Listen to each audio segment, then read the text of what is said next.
بسم اللہ الرحمن الرحیم۔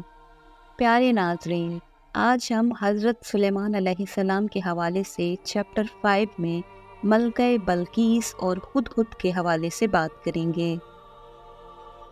حضرت سلیمان علیہ السلام کے وضو کا پانی لانے کے لیے ایک پرندہ ہدہد مامور تھا۔ ہدہد دربار سلیمانی کا خاص خدمتگار تھا اور وہ حضرت سلیمان علیہ السلام کے وضو کے لیے جنگل میں جہاں کہیں بھی پانی ہوتا تلاش کر کے لاتا۔ ایک دن حضرت سلیمان علیہ السلام اپنے تخت شاہی پر بیٹھے ہوئے تھے۔ ان کے سامنے رعایا بڑے ادب سے دستے بستہ کھڑی تھی۔ دربار میں مکمل خاموشی تھی۔ جنوں پری چرند و پرند میں سے کسی کی جرت نہ تھی کہ وہ منہ سے ذرا سی بھی آواز نکالیں۔ اچانک حضرت سلیمان علیہ السلام نے چاروں طرف دیکھ کر کہا، میں اپنے سامنے ہدہد کو موجود نہیں پا رہا۔ کیا پرندوں کی کثرت کے سبب وہ مجھے نظر نہیں آ رہا یا دربار سے غیر حاضر ہے؟ سب نے ادھر ادھر دیکھا مگر ہدہد نہ دکھائی دیا۔ حضرت سلیمان علیہ السلام نے کہا، معلوم ہوتا ہے ہدہد دربار سے غیر حاضر ہے۔ میں اسے اس کوتاہی کی سخت سزا دوں گا، بلکہ ذبح کر ڈالوں گا جب تک وہ اپنی غیر حاضری کا کوئی معقول جواز پیش نہ کرے۔ ان کے لہجے میں سختی محسوس کر کے ہر طرف خوف و خراش پھیل گیا اور سب کو ہدہد کے متعلق تشویش ہونے لگی۔ دوسری طرف ہدہد کا خیال تھا کہ وہ حضرت سلیمان علیہ السلام کے وضو کے وقت تک دربار پہنچ جائے گا۔ اس نے سوچا کیوں نہ آج بلند پرواز کر کے دنیا کا نظارہ کروں۔ چنانچہ اس نے اونچی اڑان کی اور اسے ملکہ بلقیس کا باغ دکھائی دیا۔ وہ باغ میں اترا تو وہاں ایک ہم جنس کو پایا۔ ہم جنس ہدہد نے ہدہد سلیمانی سے پوچھا، تم کہاں سے آئے ہو؟ میں ملک شام سے حضرت سلیمان علیہ السلام کے پاس سے آیا ہوں، ہدہد سلیمانی نے جواب دیا۔ یہ بات سن کر دوسرے ہدہد نے سوال کیا، حضرت سلیمان علیہ السلام وہ کون ہیں؟ ہدہد سلیمانی نے جواب دیا، وہ اللہ کے پیغمبر اور تمام انسانوں، جنوں اور شیطانوں کے بادشاہ ہیں۔ تمام چرند پرند ان کے مطیع اور تابع فرمان ہیں۔ لیکن تم کہاں کے رہنے والے ہو؟ دوسرا ہدہد بولا، میں اسی شہر کا باسی ہوں۔ اس ملک پر ملکہ بلقیس حکمران ہے۔ اگرچہ تمہارے بادشاہ کا ملک بہت بڑا ہے، لیکن ہماری شہزادی بھی یمن کی ملکہ ہے۔ اگر تم چاہو تو میرے ساتھ چلو، میں تمہیں اپنے ملک کی سیر کرواؤں۔ ہدہد سلیمانی نے تیزی سے کہا، نہیں نہیں، مجھے ڈر ہے کہ کہیں نماز کا وقت نہ گزر جائے، کیونکہ وضو کے وقت حضرت سلیمان علیہ السلام مجھے یاد کریں گے اور اگر اس وقت میں ان کے پاس موجود نہ ہوا تو وہ مجھ پر خفا ہوں گے۔ بلقیس کے ہدہد نے کہا، اگر تم میرے ملک کا کوئی تحفہ ان کی خدمت میں لے جاؤ گے تو مجھے یقین ہے کہ وہ ناراض نہیں ہوں گے۔ اس وجہ کو معقول سمجھ کر ہدہد سلیمانی اس کے ساتھ چل پڑا۔ اس نے ملک سبا یعنی یمن کی خوب سیر کی اور نماز عصر کے وقت دربار سلیمانی میں واپس پہنچ گیا۔ حضرت سلیمان علیہ السلام نے اسے دیکھ کر قدرے غصے سے پوچھا، اے ہدہد، تو کہاں غائب ہو گیا تھا؟ ہدہد نے سر جھکا کر التجا کی، حضور، بے شک میں قصوروار ہوں، لیکن اپنے قصور کی آپ سے معافی چاہتا ہوں۔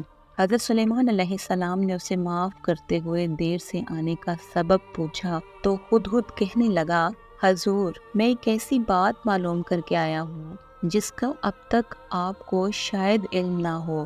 میں ملک سبا کی ایک خاص خبر لایا ہوں، اور وہ یہ ہے کہ ملک سبا پر ایک عورت حکمرانی کر رہی ہے جسے ملکہ بلقیس کہتے ہیں۔ وہ 30 گز لمبے چوڑے اور جواہرات سے مزین تخت پر بیٹھی ہے جو سرخ رنگ کا ہے۔ اس تخت احمر کے پائے یاقوت و زبرجد سے بنے ہوئے ہیں۔ اگرچہ اللہ تعالیٰ نے وہاں کے لوگوں کو زندگی کی ہر آسائش اور نعمت سے مالا مال کیا ہے، لیکن وہ اللہ تعالیٰ کی وحدانیت کے منکر ہیں۔ ملکہ بلقیس اور اس کی رعایا اللہ تعالیٰ کی بجائے سورج کی پوجا کرتی ہے۔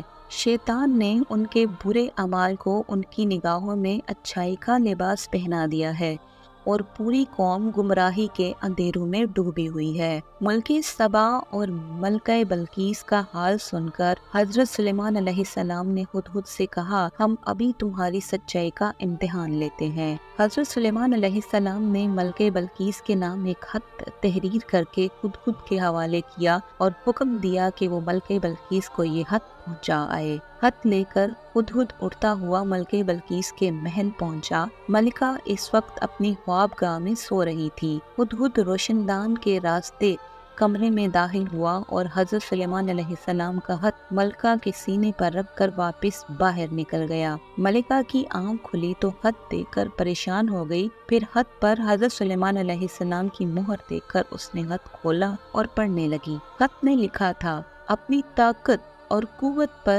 ہرگز اتنا ناز اور تکبر نہیں کرنا چاہیے، بلکہ خداوند و برتر کے حضور جھک جانا چاہیے۔ اس کی رضا کو اپنا نصب العین اور اس کے احکام کی پابندی کو اپنا شیوا بنانا چاہیے۔ خط پڑھ کر ملکہ بلقیس نے اپنے درباریوں کو طلب کر کے حضرت سلیمان علیہ السلام کے بارے میں دریافت کیا کہ وہ کون ہیں اور کہاں کے رہنے والے ہیں۔ درباریوں نے بتایا، حضرت سلیمان علیہ السلام بہت طاقتور اور جلیل القدر بادشاہ ہیں، جو خود کو پیغمبر کہتے ہیں اور لوگوں کو دین حق کی دعوت دیتے ہیں۔ یہ سن کر ملکہ نے درباریوں کو حضرت سلیمان علیہ السلام کے خط کے بارے میں بتایا اور انہیں خط کی عبارت سنا کر ان سے مشورہ مانگا کہ اس خط کا کیا جواب دیا جائے۔ درباریوں میں سے چند بڑے ارکان حکومت نے کہا، ہمیں حضرت سلیمان علیہ السلام سے خوف نہیں کھانا چاہیے، کیونکہ ہمارے پاس بے حساب جنگی ساز و سامان ہے۔ اگر انہوں نے ہمارے ملک پر حملہ کیا تو ہم ڈٹ کر مقابلہ کریں گے۔ اس کے باوجود آپ جو بھی مناسب سمجھے فیصلہ کریں، ہم اس کی تعمیل کریں گے۔ ملکہ بلقیس نے درباریوں کی تجویز سن کر کہا، بے شک ہم طاقتور ہیں، لیکن کسی معاملے کا حل یہ نہیں کہ فوراً جنگ کے لیے تیار ہو جائیں۔ بہتر یہ ہے کہ چند قاصدوں کو بیش قیمت تحائف دے کر حضرت سلیمان علیہ السلام کی خدمت میں بھیجا جائے۔ اس بہانے قاصد ان کی شوکت و عظمت کا بھی بخوبی اندازہ لگا آئیں گے اور یہ بھی پتہ چل جائے گا کہ وہ ہم سے کیا چاہتے ہیں۔ اگر وہ واقعی زبردست قوت و طاقت والے بادشاہ ہوئے تو ان سے جنگ کرنا بے سود ہوگا۔ تمام درباریوں نے ملکہ کی رائے پر اتفاق کیا۔ تب ملکہ نے بیش قیمت تحائف کے ساتھ چند ایلچی دربار سلیمانی میں روانہ کیے۔ یہ ایلچی جب دربار میں پہنچے اور انہوں نے حضرت سلیمان علیہ السلام کی خدمت میں تحائف پیش کیے تو حضرت سلیمان علیہ السلام نے تحائف دیکھ کر ایلچیوں سے فرمایا، تم جن قیمتی اشیاء سے مجھے بہلانے آئے ہو،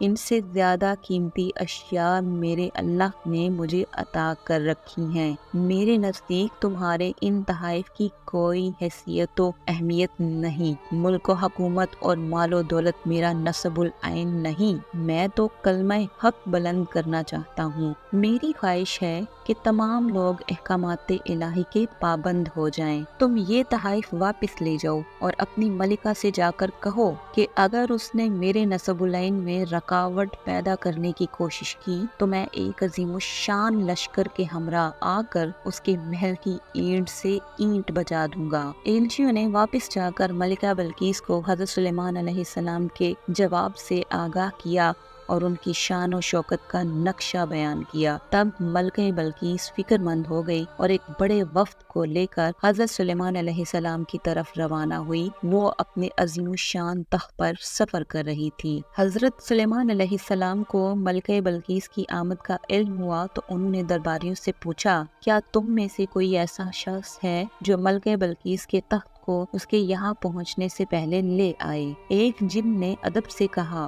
حضور، دربار کا وقت ختم ہونے تک میں بلقیس کا تخت یہاں لا سکتا ہوں۔ حضرت سلیمان علیہ السلام نے فرمایا، نہیں، یہ تو بہت وقت ہے، میں اس سے بہت پہلے یہاں ملکہ کا تخت وقت دیکھنا چاہتا ہوں۔ تمام درباری خاموش رہے۔ آخر وزیر اعظم برقیہ نے کہا، حضور اگر اجازت ہو تو میں چشم زدن میں ملکہ کا تخت لا سکتا ہوں۔ آپ نے وزیر اعظم برقیہ کو اجازت دی اور وہ پلک جھپکنے کی دیر میں ملکہ بلقیس کا تخت وہاں لے آیا۔ آپ نے ملکہ کا خیر مقدم کیا اور اس کے آرام و آسائش کا سامان مہیا کیا۔ ملکہ بلقیس حضرت سلیمان علیہ السلام کے حسن اخلاق سے بے حد متاثر ہوئی اور آپ پر ایمان لے آئی۔ پھر آپ سے اجازت لے کر واپس اپنے ملک چلی گئی۔